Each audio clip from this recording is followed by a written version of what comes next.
નમસ્કાર વિદ્યાર્થી મિત્રો, સ્વાગત છે આપ સૌનું જી એકેડમી યુટ્યુબ ચેનલ પર। તો હું છું ગોવિંદ ગુપ્તા અને આજના આ વિડીયોમાં આપણે મધ્યસ્થ વિશે શીખવાના છીએ। ઓકે, સ્વાધ્યાય 13.13માંથી આપણે 4 દાખલાઓ ગણીશું અને મધ્યસ્થ વિશે શીખીશું। જો કે સ્વાધ્યાય 13.13નો દાખલા નંબર 1 શું કહે છે? અહીંયા તમને પ્રશ્નમાં આપ્યું છે નીચેનું આવૃત્તિ વિતરણ એક વિસ્તારમાં 68 ગ્રાહકોનો માસિક વીજ વપરાશ દર્શાવ્યો છે। એટલે કે એક વિસ્તાર છે તેમાં 68 ગ્રાહકો છે। ઓકે, હવે એ મહિનામાં કેટલા યુનિટ વીજળી વાપરી જાય છે એની માહિતી તમને આપી છે। જેમ કે માસિક વપરાશ એકમમાં, એટલે આ વર્ગ અંતરાલ આપ્યો છે। જુઓ, સતત વર્ગ અંતરાલ છે। આને અધઃસીમા કહેવાય, આને ઉર્ધ્વસીમા કહેવાય। આ ખબર છે, આપણે શીખવાડેલું છે। તો જો એવા ગ્રાહકો જે 65 થી 85 યુનિટ વાપરે એવા 4 છે, 85 થી 105 યુનિટ વાપરે એવા 5 ગ્રાહકો છે, એમ પ્રમાણે તમને માહિતી આપી છે। ઓકે, આ ગ્રાહકોની સંખ્યા છે। અહીંયા તમને કહ્યું છે કેપિટલ M એટલે મધ્યસ્થ, Z એટલે બહુલક અને X બાર એટલે મધ્યક શોધવાનો છે। જે પૈકી આપણે મધ્યક અને બહુલક શોધતા શીખી ગયા છીએ। ઓકે, રીત એક જ છે દાખલાઓની ગણવાની અને ખાલી રકમ પૂછેલી હશે બસ। તો તમારે હું ખાલી મધ્યસ્થ ગણીશ, કારણ કે આપણે મધ્યસ્થ શીખવાનું છે। Z અને બહુલક અને મધ્યક તમે જાતે શોધી લેજો। ઓકે, શીખવાડ્યું છે એ પ્રમાણે। તો જુઓ, આપણી પાસે માહિતી આપી છે, આ વર્ગ અંતરાલ આપ્યા છે અને આવૃત્તિ આપી છે। તો આવૃત્તિ જે આપી છે આ એનું સૂત્ર છે। સૂત્ર પછી પહેલાં આપણે અહીંયા પદો લઈ લઈએ। તો જો સૌથી ઇઝી રીત છે મધ્યસ્થ શોધવાની, એક ત્રીજું સ્તંભ આપણે દોરવાનું છે જે છે સંચય આવૃત્તિવાળું। સંચય આવૃત્તિને આપણે ઇંગ્લિશમાં CF કહીએ છીએ। ઓકે, આ છે ગ્રાહકોની સંખ્યા, એટલે આપણી પાસે મુખ્ય આવૃત્તિ છે એ છે।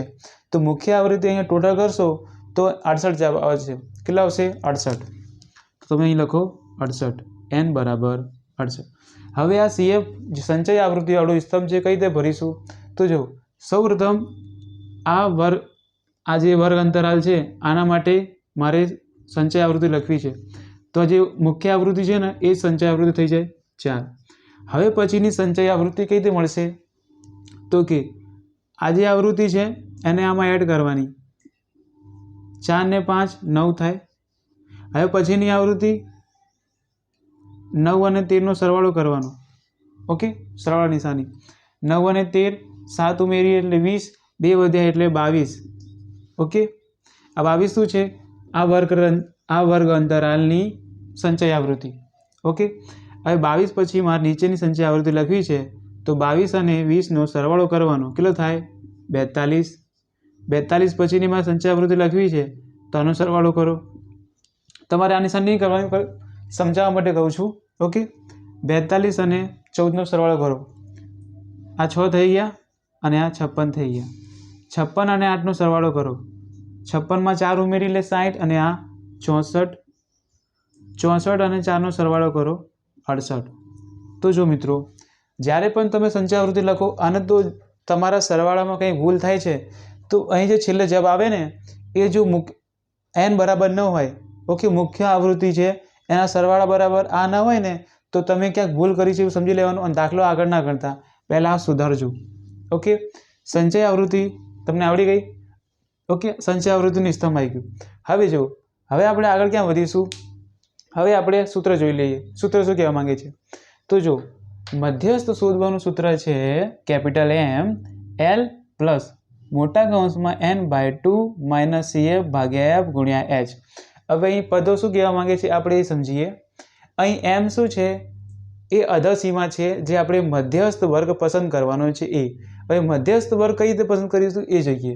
ઓકે, જો મધ્યસ્થ વર્ગ પસંદ કરવાની રીત શું છે? તમને જે n આપેલા છે, ઓકે, n આપ્યા છે, કેટલા છે? 68। હવે આના અડધા કરી દો। ઓકે, અહીં જો, અહીં n બરાબર 68 છે માટે n ભાગ્યા 2 કેટલા થાય? 34 થાય। 34। હવે તમારે જોવાનું સંચય આવૃત્તિના સ્તંભમાં કે 34 કોની વચ્ચે આવે? તો કે 34 22 અને 42ની વચ્ચે આવે। તો તમારે એ સંચય આવૃત્તિ લેવાની છે જે 34થી તરત મોટી હોય। કોણ છે? આ 42। તો તમારે અહીંયા એક બોક્સ બનાવવાનું છે। યાદ રહે એટલા માટે. ઓકે, પરીક્ષામાં બનાવશો બોક્સ તો ચાલશે, ચકાસનાર શિક્ષક તમને માર્ક્સ નહીં કાપે. ઓકે, આવું બોક્સ બસ ખાલી આ લીટા ના કરતા, આજે મેં લીટા કર્યા એ સમજાવવા માટે કર્યા છે. ઓકે, હવે જો સમજાણું, સૂત્ર પ્રમાણે જઈએ તો સૌથી પહેલાં શું કરવાનું, આપણે મધ્યસ્થ વર્ગ પસંદ કરવાનો છે, એના પછી આ બધી કિંમત આવશે. આપણે મધ્યસ્થ વર્ગના એલ લઈશું, મધ્યસ્થ વર્ગની અધસીમા. હવે જો શું આવ્યું 34. હવે તમારે લખવાનું છે કે સંચય આવૃત્તિમાં 34થી તરત મોટી કોણ છે 42, અને 56 નહીં લઈશું. ઓકે, જે તરત મોટી હોય ને એ લેવાની, તરત આવી જાય એના પહેલાં એ 34થી તરત મોટી કોઈ છે 42. તો આપણે આ સંચય આવૃત્તિ લઈશું અને આ મધ્યસ્થ વર્ગ લઈશું. જો તમે આ મધ્યસ્થ વર્ગ લો છો તો અહીંયા જો આ ખોટું બનાવ્યો. હવે જો આ મધ્યસ્થ વર્ગ પસંદ કર્યો તો આ જે આગળ લખી છે ને આ એને શું થઈ ગયું, આ થઈ ગઈ એલ. તમારે બાજુમાં લખવાની જગ્યા હોય તો શું બની ગઈ, આ એલ. એલ એટલે મધ્યસ્થ વર્ગની અધસીમા. સમજાયું? હવે જે 20 છે એને આપણે લઈશું એફ. શું લઈશું, એફ. હવે અહીં કયું પદ બાકી છે કે સીએફ કઈ લઈશું, તો આપણે સીએફ લઈશું આનાથી ઉપર છે એ, આ બોક્સ છે એનાથી ઉપર જે છે ને એને આપણે સીએફ લઈશું. હવે બીજું કોણ બાકી છે, અહીંયા છે એચ બાકી છે. એચ એટલે વર્ગ અંતરાલમાં જે વર્ગ લંબાઈ આપી છે એ. વર્ગ લંબાઈ તમે કઈ રીતે કાઢશો, તો કે આ અધસીમાથી આ અધસીમા બાદ કરો, 85માંથી 65 બાદ કરી તો 20 વધે, 105માંથી 85 બાદ કરો તો પણ 20 વધે, 125માંથી 105 બાદ કરો તો પણ 20 વધે. તો અહીંયા એચ આપણને શું મળે છે 20. બધી કિંમતો લખીએ અને આ સૂત્રની મદદથી દાખલો ગણીએ. ઓકે, પરંતુ અહીં થોડું આપણે લખાણ લખવાનું છે. જો જે હું બોલ્યો છું એ બધું લખવાનું છે. અહીં 34થી તરત મોટી સંચય આવૃત્તિ 42 છે, માટે મધ્યસ્થ વર્ગ કયો થશે, આપણે 125થી 145 આ મધ્યસ્થ વર્ગ થયો. યાદ રાખો n/2 કરવું જ પડશે. ઓકે, જે ગ્રાહકોની સંખ્યા આપી એવા દાખલાઓમાં. ઓકે, જે આવી ગયું. હવે આને તરત મોટી કઈ છે એ લેવાની અને બોક્સ બનાવી દેવાનું અને થોડું લખાણ લખવું પડશે. આ મધ્યસ્થ વર્ગ આવ્યું. હવે આપણને આ પદો લખવા પડશે તો જ મૂકીશું. હવે જો આ જે મધ્યસ્થ વર્ગ છે આની અધસીમા કોણ છે, એલ. મધ્યસ્થ વર્ગની અધસીમા એલ બરાબર કોણ છે 125, અધસીમા કહેવાય. હવે બીજું કોણ છે n/2 આપણી પાસે આપેલું 34 આવી ગયા. હવે આપણી પાસે એફ આપેલું છે, મધ્યસ્થ વર્ગની આવૃત્તિ, મધ્યસ્થ વર્ગની આવૃત્તિ એટલે એફ શું છે 20.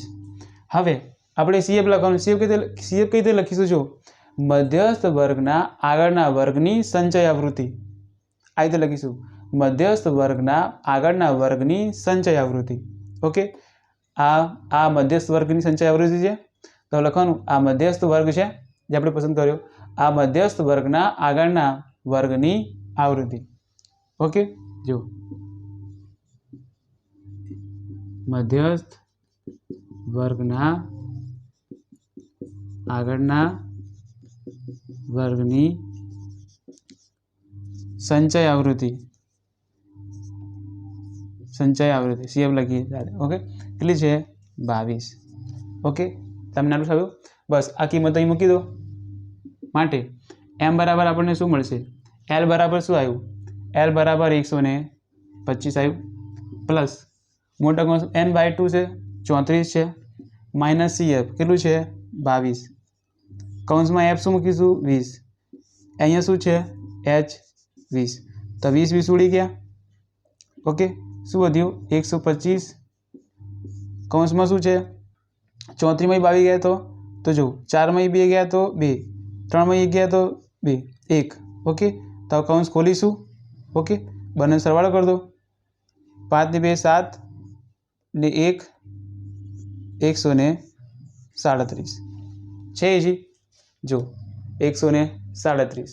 હવે આ શું થયું મધ્યસ્થ. હવે તમારે બહુલક અને મધ્યક શોધો તમને આવડે જે આપણે રીત શીખવાડી છે અને રીત ન આવડે તો આપણી પાઠ્યપુસ્તકમાં એક સૂત્ર આપ્યું છે ઓકે. જો તમે ખાલી બહુલક શોધી લો, બહુલક શોધવાની બહુ મસ્ત રીત છે. આપણે બીજું કોઈ કોષ્ટક દોરો નહીં આવતું ઓકે. વર્ગ અંતરાલ આપેલો હોય, આવૃત્તિ આપી, જે મોટી આવૃત્તિ દેખાય એને આપણે F1 લઈએ, F0 લઈએ, F2 લઈએ ઓકે, પછી L લઈએ. સૂત્ર તમને યાદ હોય તો અહીંયા પાઠ્યપુસ્તકમાં અહીંયા આપણી પાસે એક સૂત્ર આપ્યું છે ઓકે. જે સૂત્ર છે આ યાદ રાખજો. સૂત્ર શું છે? 3m બરાબર z plus 2 time of x bar okay. જો તમે કોઈ દાખલા માટે મધ્યક લાવી દો અને બહુલક લાવી દો તો તમે મધ્યસ્થ આવી ગયો, બહુલક આવી ગયો તો મધ્યક પણ શોધી શકો છો સૂત્ર ના વાપરવું હોય તો. આ સૂત્ર પાઠ્યપુસ્તકમાં આપેલું છે પેજ નંબર 250 પર ઓકે. સૂત્ર સ્વાધ્યાય 13.3 ની ઉપર જ આપેલું હશે. આ તમે વાપરી શકો છો, તમારો શિક્ષક માર્ક્સ નહીં કાપે. હવે જો આ તો માર્ક્સ દાખલો હતો, પરંતુ જો ખૂટતી આવૃત્તિવાળો પ્રશ્ન તમને પૂછાયો હતો, આના પછીનો દાખલો છે દાખલા નંબર 2. આપણે એ પણ જોઈ લઈએ. જુઓ તો જુઓ મિત્રો, આપણે 13.3માંથી હવે પ્રશ્ન નંબર આપણે 2 સોલ્વ કરીશું ઓકે. પ્રશ્ન નંબર 2માં આપણે ખૂટતી આવૃત્તિવાળો દાખલો ગણવાનો છે, જેમ આપણે મધ્યકમાં ગણતા એવી રીતે બહુલકમાં પણ આવતો ઓકે. આપણે x અને y ની કિંમત શોધવાની છે. એ જે દાખલો છે ખબર પડશે. આપણી પાસે વર્ગ અંતરાલ આપેલી છે, આવૃત્તિ આપી છે, અને આપણે સંચય આવૃત્તિ માટે સંચય આવૃત્તિ કેમ? કારણ કે અહીં જો તમને મધ્યસ્થ આપ્યો છે એટલા માટે આપણે ખૂટતી આવૃત્તિ શોધી શકીએ. જો તમને બહુલક આપ્યો તો આપણે બહુલક વાપરવાનું, આપણે મધ્યક આપ્યો તો મધ્યક વાપરવાનું, પરંતુ અહીંયા મધ્યસ્થ આપ્યો છે ઓકે, કેપિટલ M. તો આપણે સંચય આવૃત્તિ ત્રીજું સ્તંભ આવશે. અને ઇઝી રીત છે, શું કરીશું? આ બરાબર શું છે? n આપેલું છે, ટોટલ n ઓકે. પરંતુ x અને y ના પદનો પણ અહીંયા સરવાળો આપ્યો છે, ધ્યાન રાખજો. x અને y ના પદનો પણ સરવાળો આપ્યો છે. તો એટલા માટે હવે જો n બરાબર અહીંયા n શું છે? આ બધાનો સરવાળો કેટલો થાય? 60. અહીંથી જો એક સમીકરણ અહીંથી બનશે અને એક સમીકરણ અહીંથી બનશે. પહેલાં અહીંથી કઈ રીતે બને છે એ તમને સમજાવી દઉં. તો જુઓ, એનો સરવાળો કરો. 5 ને 20 25, 25 ને 5 30, 30 ને 15 45 ઓકે. આંકડાઓનો સરવાળો કેટલો થયો? 45. અને x અને y તો 45 પ્લસ x અને y બરાબર શું થાય? 60. જો અહીંયા n શું છે? આખી આવૃત્તિનો સરવાળો શું આવશે? જો n બરાબર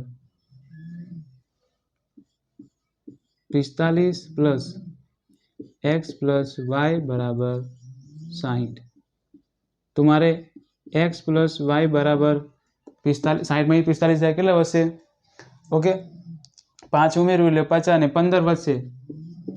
તો આ એક સમીકરણ મારી પાસે બની ગયું અહીંથી જ ઓકે. જવાબ લખવાનું ચાલુ થઈ ગયું છે ઓકે. તમે નીચે પણ લખી શકો છો કોષ્ટક બનાવીને ઓકે. હવે આપણે સંચય આવૃત્તિવાળું કોષ્ટક સ્તંભ ભરવાનું છે, સોરી કોષ્ટક એટલે આખું સ્તંભ ભરવાનું છે. તો જો આ લઈને જો કીધે ભરશો તો આ આવૃત્તિની સંચય આવૃત્તિ એ પોતે થાય, પહેલી આવૃત્તિ છે એટલે. હવે પછીની આવૃત્તિ કઈ રીતે મળશે? આ બંનેનો સરવાળો કરવાનો, અહીંયા લખવાનું ઓકે. 5 પ્લસ x શું થાય? 5 પ્લસ x, 5 પ્લસ x નો સરવાળો 20 સાથે, તો આંકડાઓનો સરવાળો કરીશું તો 25 થાય પ્લસ x થાય, ગુણાકાર નથી ઓકે. તો અહીંયા 5 પ્લસ x નો ગુણાકાર 20 સાથે નથી, આપણે સરવાળો કરવાનો તો આંકડાઓનો સરવાળો કરવાનો અને જે ચલ છે એમને રહેવા દેવાનું. સમજાયું? હવે જો 15 પ્લસ x નો 25 પ્લસ x નો સરવાળો 15 સાથે, તો 15 માં 25 ઉમેરો, 5 ઉમેરો એટલે 30 ને 40, 40 પ્લસ x. હવે 40 પ્લસ x નો સરવાળો y સાથે, તો ચલનો સરવાળો કરવાનો, પરંતુ ચલ અલગ અલગ છે, અહીંયા x છે તો અહીંયા y છે, તો 40 એમને એમ રહેશે x પ્લસ y. હવે 40 ને 5 45, 45 પ્લસ x પ્લસ y. અને મેં તમને શું કહ્યું હતું? અહીં જે સંચય આવૃત્તિ લખીએ છીએ, જે છેલ્લી સંચય આવૃત્તિ આવે એ કોના બરાબર આવશે? કુલ આવૃત્તિ બરાબર ઓકે. આવી ગયું x પ્લસ. જો એક્સ પ્લસ વાય અને જો 45 plus x plus y, 45 plus x plus y આવી ગયું. એન બરાબર અહીંયા એન હતું આવી ગયું. તો આપણે એ સંચય આવૃત્તિ જાણવું જોઈએ. આપણે એ સ્તંભ ભર્યું છે એ સાચું છે. હવે બધી કિંમતો તમારે સૂત્રમાં મૂકવાની. સૂત્ર શું છે? મધ્યસ્થ એમ. પરંતુ અહીં સૂત્ર વાપરો એ પહેલાં તમને થોડી જાણકારી આપી દઈએ. અહીં પહેલાં આપણે શું કરતા? આપણે n/2 પરથી કોઈ મધ્યસ્થ વર્ગ પસંદ કરતા, પરંતુ આવૃત્તિ જોઈને અહીંયા પહેલાંથી મધ્યસ્થ આપેલું છે તો આપણે આ મધ્યસ્થ પરથી આપણે મધ્યસ્થ વર્ગ પસંદ કરવાનો છે. અહીં તમને મધ્યસ્થ આપે છે 28.5. તો 28.5 કોની વચ્ચે આવે? 0 અને 10ની? ના. 10 અને 20ની? ના. 20 અને 30ની? તો કે હા. 28.5 ક્યાં આવે? તો 20 અને 30ની વચ્ચે આવે. તો અહીંયા યાદ રાખજો મિત્રો, જ્યારે પણ તમને મધ્યસ્થ આપે છે તો તમારે મધ્યસ્થ વર્ગ અહીંથી પસંદ કરવાનો છે. જો ખાલી આવૃત્તિ આપી હોય તો આપણે n/2 કરવાનું, જે આવી હોય એનાથી થોડી વધુ હોય તો સંચય આવૃત્તિમાંથી આપણે જોવાનું મધ્યસ્થ વર્ગ. જે દાખલા નંબર આપણે 1માં કર્યો હતો. અહીંયા તમને મધ્યસ્થ આપેલો છે તો આપણે 28.5 કોની વચ્ચે આવે? 20 અને 30ની.